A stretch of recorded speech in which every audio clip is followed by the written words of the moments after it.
छत्तीसगढ़ का बहुचर्चित शराब घोटाला का लगभग 2000 करोड़ का और बड़े बड़े नामचीन इसके जद में आए, लेकिन अब इस पर सियासत देखने को मिल रही है। नमस्कार, मैं हूं ललित और हमारा आज का मुद्दा है अनपढ़ पर सियासत। तो अनपढ़ कौन है? क्या अनपढ़ वो मिनिस्टर हैं जो इसके जद में आए हैं, और क्या केवल एक बचने के लिए कार्ड खेला जा रहा है, या पर इस पर सियासत देखने को मिल रही है? इन तमाम मुद्दों पर हम चर्चा करेंगे। हमारे साथ हमारे गेस्ट भी जुड़े रहेंगे, लेकिन पहले ये रिपोर्ट देखिए। मैं अनपढ़ आदमी हूँ, कोई कागज आता था तो दस्तखत करता रहा, किसमें कराते थे वो नहीं पता।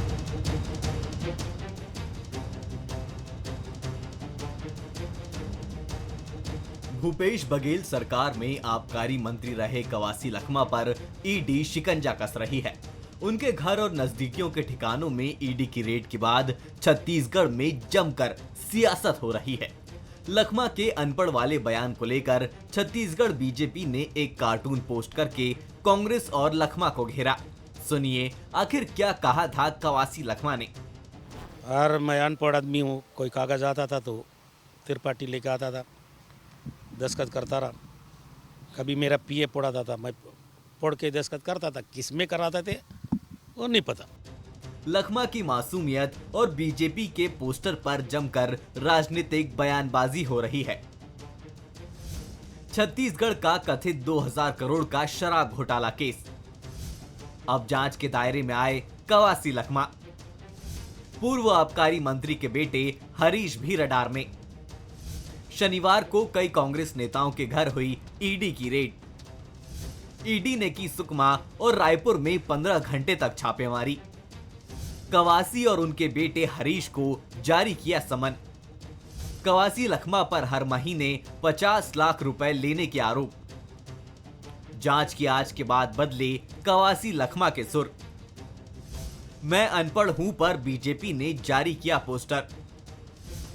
पोस्टर में कांग्रेस और लखमा को घेरा। पूरा मामला कथित शराब घोटाले से जुड़ा है। बीजेपी के कार्टून पोस्टर ने एक बार फिर आग में घी डालने का काम किया है। पोस्टर में लिखा है कि कांग्रेस के कुशासन में 2000 करोड़ के शराब घोटाले को अंजाम देकर कवासी लखमा अब खुद को अनपढ़ बता रहे हैं। इसे कहते हैं पहले चोरी फिर सीना जोरी। बीजेपी के पोस्टर पर पीसीसी चीफ दीपक बैज ने आरोप लगाया कि जब जब चुनाव आता है तो ईडी, सीबीआई और आईटी का दुरुपयोग होता है। तो डिप्टी सीएम विजय शर्मा ने कहा कि वो स्वीकार करें या न करें, इससे कोई फर्क नहीं पड़ता। कि जब जब चुनाव आता है, विधानसभा चुनाव आता है, ईडी और सीबीआई और इनकम टैक्स का एंट्री हो जाता है। लोकसभा चुनाव आता है, ईडी, सीबीआई और इनकम टैक्स का एंट्री हो जाता है। और अभी नगरीय निकाय चुनाव है, पंचायत चुनाव है। कांग्रेस के नेताओं को डराने के लिए फिर ईडी, सीबीआई और आईटी का एंट्री होना, मतलब स्वाभाविक सा है कि सरकार सेंट्रल एजेंसियों का दुरुपयोग कर ये नगरीय निकाय और पंचायत चुनाव जीतना चाहती है और कांग्रेस के नेताओं को डराना चाहती है। जैसे अधिकारियों पर विश्वास नहीं है तो किसी से पूछा होगा, अपने लोगों से, राजनीतिक साथियों से, अपने नेताओं से, तो किससे पूछकर दस्तखत किया वो ही बता दे, कंफर्म हो जाएगा। शराब घोटाला केस में जहां एक तरफ जांच चल रही है, वहीं दूसरी तरफ आरोपों के तीर भी खूब चल रहे हैं। कवासी का अनपढ़ कार्ड फिलहाल बैकफायर करता दिख रहा है, तो कांग्रेस के आरोप भी सियासी लड़ाई की तरफ इशारा कर रहे हैं। शराब घोटाले का नशा सियासत के और कितने रंग दिखाएगा, ये तो निकाय चुनाव की तारीखों के ऐलान के बाद ही पता चलेगा। तो बड़े आश्चर्य की बात है, आप किसी विभाग के मिनिस्टर हैं और आपसे कोई भी कहीं भी साइन करवा सकता है। फिर विभाग कैसे चल रहा है? तमाम चीजें जांच के दायरे में हैं। जांच होगी तब पता चलेगा असल क्या और गलत क्या है। लेकिन बात यह है कि क्या बीजेपी इस पर राजनीति कर रही है? क्या चुनाव को लेकर ये तमाम चीजें की जा रही हैं जिस तरह से कांग्रेस आरोप लगा रही है, या फिर कांग्रेस के पास अब जवाब देने के लिए कुछ नहीं है? बहरहाल चलिए इन तमाम चीजों पर हम बात करेंगे, चर्चा करेंगे, लेकिन उससे पहले बंसल न्यूज के कुछ सुलगते सवाल। क्या अनपढ़ कार्ड खेलकर अपने को इनोसेंट बताना चाहते हैं लखमा? सवाल नंबर 2। क्या पोस्टर वॉर के सहारे बीजेपी निकाय की जंग में आगे निकलना चाहती है? और सवाल नंबर 3, ईडी और आईटी की कार्रवाई को निकाय चुनाव से आखिरकार कांग्रेस क्यों जोड़ रही है? बड़ा सवाल है जो कि कांग्रेस हमेशा आरोप लगाती रही है। और इन तमाम मुद्दों पर और इन्हीं सवालों के इर्द गिर्द हमारी चर्चा रहेगी। और हमारे साथ जो मेहमान हैं, चलिए उनका परिचय करा दें। उमेश घोरपड़े जी है हमारे साथ, बीजेपी के प्रवक्ता। उमेश जी, आपका बहुत बहुत स्वागत करते हैं। सुरेंद्र वर्मा जी हमारे साथ हैं, कांग्रेस के प्रवक्ता। सुरेंद्र जी, आपका भी बहुत बहुत स्वागत। अनिल द्विवेदी जी हमारे साथ, वरिष्ठ पत्रकार जुड़ गए हैं। अनिल जी, आपका भी बहुत बहुत स्वागत है। बहुत दिनों बाद मैं अनिल जी के साथ बैठा हूं। अनिल जी, चलिए मैं शुरुआत भी आप ही से करूंगा। देखिए, किस तरह से इन बयानों को देखते हैं? पहले एक बड़ी जांच होती है, लेकिन ये तो कहा जाता है कि राजनीति में जब भी जांचें होती है तो एक पार्टी दूसरे पार्टी पर यह आरोप लगाती है कि आप दुरुपयोग कर रहे हैं, अलग अलग चीज़ों का दुरुपयोग, आपके पास अधिकार है और इसलिए आप जांचें करवा रहे हैं। लेकिन सवाल ये उठता है कि एक विभाग के मिनिस्टर हैं, उनको विभाग की जिम्मेदारी है, वो कहीं भी साइन कर देते। क्या ये बचने का एक तरीका आप मानते हैं? बिल्कुल ललित जी, सबसे पहले तो नमस्कार। काफ़ी दिनों बाद मुलाकात हो रही है, लेकिन आज ईश्वर ने संयोग अच्छा बनाया और आपसे बातचीत हो रही है। नमस्कार। देखिए, राजनीति में शिक्षित होना, अशिक्षित होना, अनपढ़ होना ये मायने नहीं रखता। जनता एक बार फैसला दे देती है, आपको चुन लेती है, तो आप जनप्रतिनिधि हैं और जनता के विकास के लिए आप काम करते हैं। राजनीति में हमने बहुत से उदाहरण देखे। राबड़ी देवी जी बहुत ज़्यादा पढ़ी लिखी नहीं थी, राज्य की मुख्यमंत्री रही बिहार की, उन्होंने अच्छा शासन चलाया। लालू यादव जो बिहार के बहुत अच्छे मंत्री रहे और मुख्यमंत्री रहे, केंद्रीय मंत्री रहे, उन्होंने भी अच्छा शासन चलाया। और छत्तीसगढ़ में भी कवासी लखमा जो कांग्रेस के विधायक है, उनको भी छत्तीसगढ़ का लालू यादव ही कहा जाता है। उनकी बातों में, उनकी टिप्पणियों में एक भोलापन, एक सादगीपन तो झलकता है। वे एक आदिवासी बेल्ट से आते हैं, लगातार चौथी पांचवी बार विधायक चुने गए हैं, तो जनता के बीच उनकी स्वीकार रखती है। इसलिए उनके बयान को विपक्षी भी कभी कभी हंसी मजाक में उड़ा देते हैं, इसलिए कि वो भोले भाले हैं, सीधे सरल हैं। लेकिन जब आप मंत्री रहे और मंत्री रह के अगर करोड़ों, 2000 करोड़ का, जैसा कि आपके चैनल बता रहा है, 2000 करोड़ का शराब घोटाला हुआ, नैतिक तौर पर जिम्मेदारी तो साहब आपकी बनेगी, क्योंकि आप मंत्री थे। और यही कांग्रेस थी, यही विपक्ष है ना। जब रेल से कहीं दुर्घटना होती है तो कहा जाता है कि रेल मंत्री इस्तीफा दे दें नैतिक तौर पर। तो रेल मंत्री भी ये कह सकते हैं कि भाई मैं ज्यादा पढ़ा लिखा नहीं हूं, या जो भी बयान कुछ भी दिए जा सकते। कवासी लखमा का ये बयान गले नहीं उतर सकता। वे आबकारी मंत्री थे और मंत्री रहते हुए उनकी नैतिक जिम्मेदारी थी। इतना करोड़ों का घोटाला कैसे हो गया? और किसे नहीं बचाया जा रहा है? किसे भी नहीं बचा रही सरकार। सरकार ने ईमानदारी पूर्वक कार्रवाई की, कई अफसरों को जेल में डाला है जो आबकारी अफसर रहे, तो मंत्री कैसे बच सकते हैं? और आज यदि छापे पड़ रहे हैं तो आप अपने बचाव के लिए कह रहे हैं कि मैं अनपढ़ था, मैंने फाइल पर सिग्नेचर जहां कराए गए मैंने कर दिए। जनता इसे स्वीकार नहीं करेगी। लोकतंत्र में इस तरह के जवाब स्वीकार नहीं होते हैं, और इसलिए कवासी लखमा का यह बयान गले नहीं उतरता है। वे अपनी जिम्मेदारी से बचना चाहते हैं। भविष्य में जो जांच एजेंसियों की कार्रवाई होगी, हो सकता है वो उससे डर रहे हो और इसलिए उससे बचने के लिए उन्होंने इस तरह के बयान दिए हों।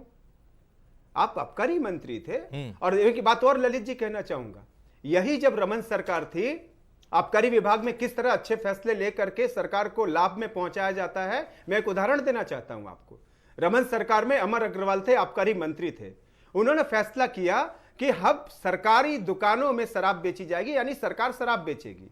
अफसरों ने कहा, नेताओं ने कहा कि नहीं, इससे राजस्व घटेगा, फैसला अच्छा नहीं है। उन्होंने बोला आप देखिएगा राजस्व बढ़ेगा, और राजस्व जो है 2 गुना ज्यादा राजस्व बढ़ा सरकार का।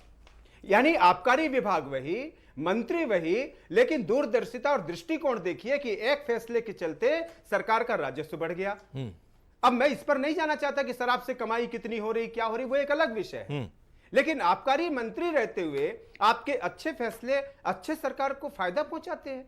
आप यदि कह देते कि नहीं मैं यहां फाइल नहीं सिग्नेचर करूंगा, यहां गलत हो रहा है, ये फैसले गलत हो रहे हैं, अफसर गलत करते गए, गोलमाल करते गए और आप उसमें चुप्पी साधे बैठे रहे, तो ये सवाल आबकारी, ये कवासी लखमा का गले नहीं उतरता है। उससे बयानों को स्वीकार नहीं किया जाना चाहिए, पूरी जिम्मेदारी तय होनी चाहिए, क्योंकि ये कहीं न कहीं सरकार की छवि पर और विपक्ष के नेताओं के भी मानसिक जो सवाल है उस पर निशान खड़े करती है। बिल्कुल अनिल जी, आपने सही कहा और ये खास बात है और ये देखने वाली बात है, क्योंकि हम लोग अक्सर ये कहते हैं कि जनप्रतिनिधि तो वो जनता के भले के लिए काम करता है, उनके भले के लिए कोई भी फैसले ले सकता है। ये तमाम चीज़ें तो उनके हद में आती है। उनका पढ़ा लिखा होना बहुत ज़्यादा ज़रूरी नहीं है, मायने ये रखता है कि वो जनता के लिए कितने काम करे, क्योंकि जनता के बीच में से चुन के आते हैं, अधिकारी इंप्लीमेंट करते हैं उनकी योजनाओं को।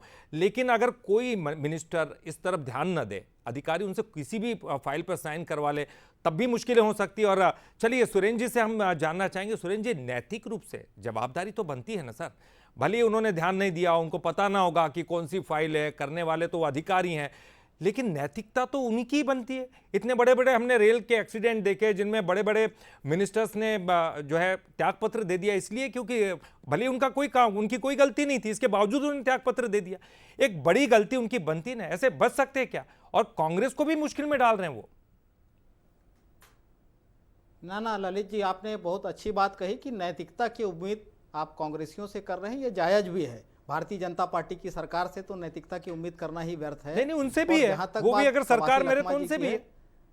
ना किस बात की नैतिकता? ईडी की कार्रवाई, आप 10 साल का रिकॉर्ड देख लीजिए, 95% विपक्ष के नेताओं को टारगेट किया जा रहा है, कन्विक्शन रेट 0.5%, 200 में एक मामले नहीं टिक रहे हैं। और मूल बात, जो दुर्भावनापूर्वक कार्रवाई हो रही है सरकार के इशारे पे, और समय देख लीजिए, जब जब चुनाव आते हैं तब ये भाजपा के मोर्चा संगठन की भूमिका में आ जाते हैं। और अनिल द्विवेदी जी, डॉक्टर अनिल द्विवेदी जी बेहद वरिष्ठ पत्रकार हैं, मैं नहीं समझता कि क्या कारण है। और जिस तरह से दादी पे आरोप लग रहे हैं, देखिए दादी की ये स्वीकार्यता है, उनका सहज जो है अभिव्यक्ति जो होती है। 2000 करोड़ का आरोप लगाया गया एजेंसी के माध्यम से, और एजेंसियों की ये परंपरा रही है जब तक कांग्रेस की सरकार थी। जब जब कार्रवाई होती थी, चाहे ईडी की हो चाहे आईटी की हो, प्रेस रिलीज जारी किया जाता था।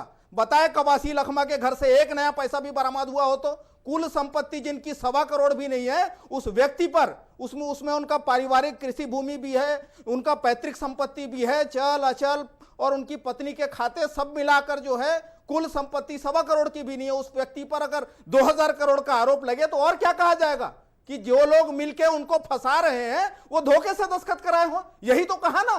तो इसमें जो है आरोप लगाने का किसी को अधिकार नहीं है, ये न्यायालय तय करेगी कि वो उनकी संलिप्तता है कि नहीं। इस प्रकार से भाजपा के आईटी सेल में कोई पोस्टर जारी होता है और उसके आधार पर ये कह रहे हैं कि अधिकारियों की कार्रवाई सही है, जायज है। चिंतामणि महाराज जब तक कांग्रेस में थे तब तक कोल परिवहन के आरोपी थे, भाजपा में शामिल हुए, कार्रवाई रोक दी गई। देश में सैकड़ों उदाहरण है। प्रफुल्ल पटेल विमान घोटाले के आरोपी थे, ईडी ने न्यायालय में आवेदन देकर मामला वापस ले लिया। जिस प्रकार से महाराष्ट्र में आवास घोटाला था, क्या हुआ उस आरोपी का? जो भाजपा में शामिल हो जाते हैं उनके सारे पाप धुल जाते हैं। और जो भारतीय जनता पार्टी के लिए चुनौती होता है तो ईडी, आईटी, सीबीआई तमाम जांच एजेंसियां लगा दी जाती है। तो ये चुनाव को प्रभावित करने के लिए दादी जो है बस्तर के जननेता हैं, 6 बार से लगातार वो विधायक बनते आए हैं, चुनाव में हरा पाना संभव नहीं है, तो इस तरह से अनर्गल आरोप लगा रहे हैं। मैं एक उदाहरण देता हूं, एनआईए हाल ही में कार्रवाई की है 15 लोगों के खिलाफ महासमुंद, गरियाबंद, धमतरी जिले में। बरामद कितना हुआ? 1.5 लाख, मतलब औसत 15,000 एक जन से। और 2 भाजपा के बड़े नेता हैं, 91 लाख रुपए टेरर फंडिंग का। पेखन गांगड़ा जो पूर्व मंत्री भाजपा के, उनके भाई हैं। लव कुमार रायडू भाजपा के जिला उपाध्यक्ष हैं। 91 लाख रुपया बैंक खाते में आए तेंदुपत्ता ठेकेदार से। आज तक एनआईए पूछताछ नहीं की। तो ये दोहरा चरित्र जो है और जो दुर्भावनापूर्वक कार्यवाही हो रही है उसका कांग्रेस पार्टी विरोध करती है। उमेश जी, यानी कि जांच के लिए आप मना नहीं कर रहे हैं, ठीक है, आपका कहना है कि दुर्भावना है, प्रेस रिलीज जारी करे, कितना पकड़े, कितना नकदी, कितना। उमेश जी, एक राजनीतिक दुर्भावनावश आप उन पर टारगेट कर रहे हैं, एक बड़ा आरोप है, और अपनी सारी सरकारी एजेंसियों को आप उनके पीछे लगा रहे हैं। उनके घर में एक कागज नहीं मिला है, कांग्रेस का यह बड़ा आरोप है, जवाब दीजिए। देखिए ललित जी, ये कोई नया आरोप नहीं है। तमाम जांच एजेंसियां गुंदोष के आधार पर, तथ्यों के आधार पर, साक्ष्यों के आधार पर लगातार कार्रवाई करते रहती है। और हमने देखा है शराब घोटाले का मामला हो, इसमें जांच कोई आज से नहीं हो रही है। आज कोई नगरीय निकाय के चुनाव आ गए तो अचानक से ईडी नहीं आ गई। इससे पहले से लगातार कार्रवाई चल रही है। लगातार ईओडब्ल्यू से लेकर के तमाम स्तर पर, एफआईआर से लेकर के तमाम मामले दर्ज हुए हैं और एक प्रक्रिया के तहत ये कार्रवाई चल रही है।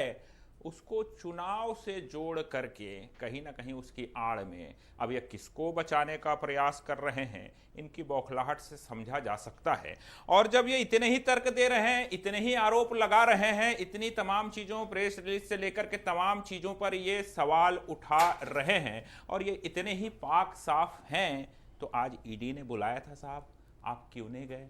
वहाँ आप चले जाते, अपने तथ्यों को रख देते, अपनी बातों को दम से रखते। जितनी चीख पुकार यहाँ मचाने का प्रयास हो रहा है, वहाँ उतने दमदारी से अपने विषयों को रखते। कानून है, संविधान है, न्यायपालिका है और तमाम जांच एजेंसियां जो जांच करती है, हम पर आरोप लगते हैं, लगातार उन एजेंसियों को भी कटघरे में खड़ा करने का प्रयास किया जाता है। लेकिन कांग्रेस का कोई नेता इस बात पर जवाब नहीं देता कि जो भी एजेंसी जांच करती है वो तमाम न्यायालयीन प्रक्रियाओं से होकर के गुजरती है। जिनके ऊपर भी आरोप होते हैं वो मामले न्यायालय में पेश होते हैं और न्यायालय उस पर निर्णय करता है कि भैया न्यायिक हिरासत देना है कि नहीं देना है, आगे कार्रवाई होनी है कि नहीं होनी है, उस पर सजा होगी कि नहीं होगी, कार्रवाई होगी कि नहीं होगी। तो न्यायालयीन प्रक्रिया पर क्या कांग्रेस के नेता सवाल उठा रहे हैं क्या?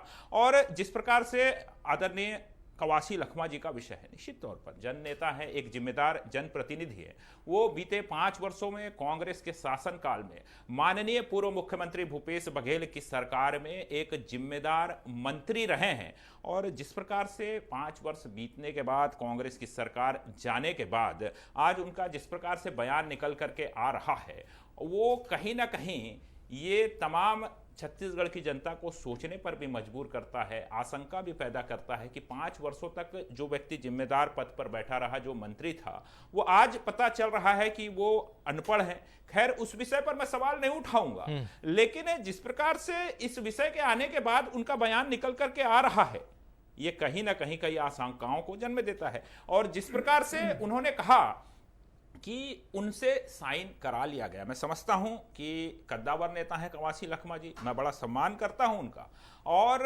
वो पूर्व मुख्यमंत्री भूपेश बघेल जी की सरकार में जिम्मेदार पद पर थे। और मैं समझता हूं कि पूरा छत्तीसगढ़ जानता है कि उनके करीबी थे, उनके ही मंत्रिमंडल में रहे हैं। क्या कभी उन्होंने पूर्व मुख्यमंत्री जी से इस विषय में जिक्र नहीं किया होगा कि मैं पढ़ नहीं पाता हूं, अधिकारी आकर के साइन करा लेते हैं? क्या माननीय पूर्व मुख्यमंत्री जी को इस बात की उन्होंने जानकारी नहीं दी होगी क्या? तो इसका भी जवाब कवासी लखमा जी को। सुरेंद्र जी, जी बिल्कुल आपने सही बात कही। सुरेंद्र जी, एक बात बताइए, जिस तरह के उमेश जी कह रहे हैं, आखिरकार वो अनपढ़ वाला बयान देने की जरूरत क्यों पड़ी? आप तो कह रहे हैं कि ये राजनीतिक दुर्भावनावश इनके खिलाफ ये कार्रवाई की जा रही है, फिर ये भी बोलने की क्या जरूरत है कि अनपढ़ हैं, इस वजह से हम बात नहीं कर पाए? ऐसा लग रहा है कि जैसे कुछ हुआ उसको मान रहे हैं, एक दबी छुपी जबान में जिसे हम कह सकते हैं, हुआ है, अधिकारियों ने किया है, मुझे नहीं पता। ये तमाम चीजें ऐसे सामने आ रही है ना सर। ललित जी, पूर्ववर्ती कांग्रेस की सरकार में कवासी लखमा जी आबकारी मंत्री थे, और ये जो मीडिया ट्रायल और सोशल मीडिया ट्रायल जो भारतीय जनता पार्टी के द्वारा प्रायोजित चल रहा है, आईटी सेल में पोस्टर जारी कर रहे हैं, भाजपा के ट्रोल आर्मी और आईटी सेल के पेड वर्कर जो बदनाम कर रहे हैं, उसको लेके उन्होंने कहा अब तो जांच एजेंसी का दायित्व है। ये पहले भी होते आए हैं, ये परंपरा रही है कि कार्यवाही के संदर्भ में जो जब्ती, जो बरामदगी, जो प्रॉपर्टी अटैच किए जाते हैं, प्रेस रिलीज जारी होता है, बता देना। और 2000 करोड़ का आरोप उस व्यक्ति पर लगाया जो 6 बार विधायक और मंत्री बनने के बाद भी कुल पारिवारिक। लेकिन सर आप जांच एजेंसियों पर विश्वास नहीं कर रहे हैं ना सर।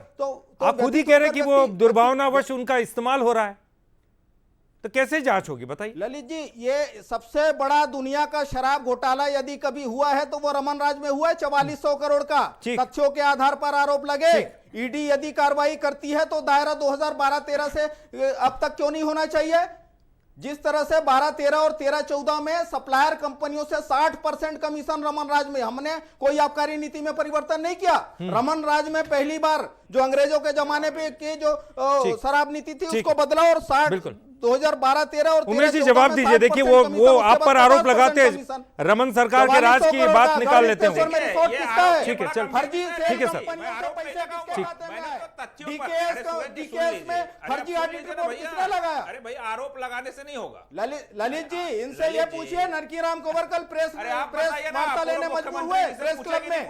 आज डीएनए फंड में घोटाले हो रहे हैं, देखिए कंपनियों को पैसे जा रहे हैं। किसको बचाने का प्रयास कर रहे हैं? ये बौखलाहट क्यों? गंभीर विषय विषय है। छत्तीसगढ़ के पूर्व मंत्री रमन सिंह जिम्मेदार पद पर गढ़मुक्तेश्वर में बैठे। रिश्ते अरे भारत बता में दो, यूपीए फर्जी की सरकार कंपनियों थी। से एंटी अरे आई है। केंद्र में यूपीए की जलकी के सरकार थी। जलकी के 2000 करोड़ से घोटालेबाज ऊपर का कौन थे? शराब घोटाला हम पूछते थे तो ये कहते थे कोई घोटाला हुआ ही नहीं है। 44 और आज करोड़ जिस का प्रकार से बयान आ रहा है, दुनिया का सबसे बड़ा ये पूर्व शराब मुख्यमंत्री घोटाला। जी के जानकारी में जांच था के कि दायरे नहीं में था आएगी। कि कवासी लखमा जी जब को दिक्कत भाजपाइयों हो रही के है लिए साइन अलग कानून करने है। में, इसका जवाब अलग कौन कानून देगा? भाजपाइयों क्या के कभी लिए किसी ये कैबिनेट की नक्सलियों के बैठक नाम पर में टेरर फंडिंग कवासी लखमा जी वसूलेंगे। इस विषय पर नहीं कहा क्या कि पूर्व मुख्यमंत्री जी भूपेश बघेल जी मुझको हस्ताक्षर करने में दिक्कत हो रही है, मुझको कहां साइन कराया जा रहा है मुझको समझ में नहीं आ मुख्यमंत्री रहा के भांजे है। इस कौन बात थे? का जवाब कौन देना थे? चाहिए। ये बौखलाहट देखिए, राजस्व ये कहां मंत्री, जा रहे हैं? आरोप ये कांग्रेस ने आज नहीं ईडी लगा, तहसीलदार समन संघ के देती है, प्रदेश अध्यक्ष ने पूछताछ लगा। के लिए बुलाती है। 130 एक तहसीलदारों कांग्रेस के पार्टी ट्रांसफर के लिए राजनीतिक दल के राजस्व रूप मंत्री में पैसे ले क्या रहे हैं। कवासी तो लखमा काउंटर जी को से ये खोल के कहेगी रखे, क्या भ्रष्टाचार कि तो वो अभी चल रहा सहयोग है। करना चाहिए? जांच का सहयोग करेंगे नहीं, आरोप पे आरोप लगाएंगे, तो आप ही समझिए ललित जी जिस प्रकार का वातावरण है, जिस अनिल जी प्रकार बड़ी की बड़ी बौखलाहट बड़ी, है, बड़ी मैं मुश्किल समझता जैसे हूं हालात छत्तीसगढ़ होते की हैं। तमाम राजनीतिक चीजों पार्टियां को समझ मानने को रही है तैयार नहीं और होती कि एजेंसियां गलत कहाँ है गुंडों के सही कहाँ आधार पर है। कार्रवाई जी बिल्कुल करेगी, बिल्कुल उमेश जी, तथ्यों के मैं समझ आधार गया। पर कार्रवाई होगी, ठीक। न्यायालयीन प्रक्रिया से गुजरकर कार्रवाई तो ये होगी। भी ठीक है, वो समय मेरे स्वागत पास कम है सर। कि कितनी देखिए, प्रॉपर्टी अटैच की देखिए, गई है। बौखलाहट देखिए। अरे आप नकदी आज कितना? आपको जाना था ना और साहब। भाजपाइयों पर ठीक है सर, टक्कर ठीक है हुआ। सर। देखिए जाना मैं था जानता हूं कुछ लेना आप देना उन पर आरोप लगाएंगे तो वो आपकी पूर्ववर्ती सरकार पर आरोप तो लगाएंगे, ये तो बात साफ है। लेकिन अनिल जी बड़ी बात यह है कि आखिरकार हम अगर बात करते हैं कोई भी प्रकरण हो, कोई भी घोटाला हो, उसकी कहीं ना कहीं तो जांच होगी। अब ये कहते हैं कि जांच करवा लो, पर जांच किससे करवा लो? जांच एजेंसियों पर भी तो भरोसा नहीं है आपको। फिर अब जांच कौन करेगा? न्यायालय की बात आती है तो चलिए उस पर विश्वास करिए, विश्वास रखिए। लेकिन कुछ बयान ऐसे आते हैं, अनपढ़ वाला जो बयान आया उससे ऐसा लग रहा है कि कहीं ना कहीं अपने आप को बचाने की कोशिश हो रही है। जी अनिल जी। बिल्कुल ललित जी, मैं अभी दोनों प्रवक्ताओं को सुन रहा था और जो कांग्रेस प्रवक्ता सुरेंद्र जी ने बहुत अच्छी बात कही कि ईडी की जांच हुई, उनके यहाँ छापे पड़े और उसमें कुछ ज़्यादा उनको रकम मिली नहीं। जी। तो रकम नहीं मिली तो कवासी लखमा इस पर भी एक स्टैंड ले सकते थे। वो ये बयान, यही वाला बयान दे सकते थे कि अगर मैंने भ्रष्टाचार किया होता तो मेरे पास इतनी रकम मिलती, लेकिन नहीं मिली। उन्होंने मजबूरी दिखाई। उन्होंने एक मंत्री रहते हुए कितने मजबूर थे कि उनसे फाइलों में सिग्नेचर करा लिया जाता था। यानी ये साबित करता है कि एक बड़ा सिंडिकेट उस समय काम कर रहा था और जो उनके इशारे पर अफसर चल रहे थे और वो अफसर आकर के मंत्री को दिग्भ्रमित कर रहे थे, उनसे फाइल पर सिग्नेचर करा रहे थे। ये भी बहुत घोर और आपत्तिजनक सिस्टम था। इस पर भी सरकारों को विचार करना चाहिए और इसलिए यह सबक बीजेपी को लेना होगा, क्योंकि अभी 5 साल उसको सरकार चलानी है और पारदर्शिता, ईमानदारी और भ्रष्टाचार न हो, इसके लिए वो ऐसे उदाहरणों से सीख ले सकती है कि आपने जिन लोगों को मंत्री बनाया है उनकी व्यवस्था कहीं इस तरह से तो नहीं चल रही है। हालांकि इस तरह कभी कुछ सामने नहीं आई जी। लेकिन मैं एक इस पर बात के अलावा और एक बात कहना चाहूंगा। नैतिकता एक बड़ी चीज होती है। केंद्र में एक विदेश मंत्री हुआ करते थे नटवर सिंह, अब हमारे बीच नहीं है, निधन हो गया। बहुत बड़ा नाम था, विदेश सेवा के अधिकारी थे, विदेश मंत्री। उनको विदेश मंत्री बनाया गया मनमोहन सरकार में। ठीक। और अचानक से कहीं ऐसा उड़ती हुई खबर आई कि जो रक्षा सौदे हो रहे हैं उसमें कहीं ना कहीं नटवर सिंह की संलिप्त है। ठीक। आप आश्चर्य करेंगे, कांग्रेस अध्यक्ष ने उनको बुलाया, ये उनकी आत्मकथा में लिखा है, मैं अपने मन से नहीं कह रहा हूं। नटवर सिंह ने अपनी आत्मकथा में कहा है कि भनक पड़ते ही कांग्रेस अध्यक्ष ने उनको बुलाया और उनसे मंत्री पद छीन करके उसको मंत्रिमंडल से हटा दिया गया। जब छोटी सी आहट मिलने पर, करप्शन की ये आपने बड़ी बात की। छोटी आहट मिलने के बाद भी आप कितना बड़ा एक्शन लेते हैं, तो ये बहुत महत्वपूर्ण हो जाता है। इतना बड़ा उनका वो था, व्यवस्था थी। ठीक है सर। क्यों उन्होंने नहीं कहा कि मैं नहीं चला सकता आपका विभाग, मुझे इस्तीफा दे दीजिए? ठीक, बहुत समय मेरे पास इतना ही था। बिल्कुल अनिल जी, और आपकी बात भी बहुत महत्वपूर्ण है। जी, आपकी बात भी बहुत महत्वपूर्ण है, क्योंकि आप किस हिसाब से काम कर रहे हैं और किस तरह के स्टेटमेंट दे रहे हैं, इसका भी बहुत बड़ा परिणाम, बहुत बड़ा असर पार्टी पर पड़ता है। अगर आप केवल इतना कहते कि नहीं साहब हमारे घर में कुछ नहीं मिला है, ये राजनीतिक दुर्भावना है, तब बात तो समझ में आती। लेकिन आप अनपढ़ कहकर उसके पीछे छुपने की कोशिश कर रहे हैं, जो कि बीजेपी को या सरकार को एक और नया मुद्दा दे रही है कि आपने किस तरह के मिनिस्टर्स बनाए थे। बहरहाल देखिए, ये तो आप जांच के दायरे में देखना होगा कि किस किस पर आंच आती है और वो अपने आप को कितना बेगुनाह साबित कर पाते हैं। बहुत बहुत शुक्रिया आपका उमेश जी, आपका भी सुरेंद्र जी, आपका भी अनिल जी, आपका भी बहुत बहुत शुक्रिया। और आज का मुद्दा में फिलहाल के लिए इतना ही, लेकिन बंसल न्यूज़ पर खबरों का सिलसिला जारी।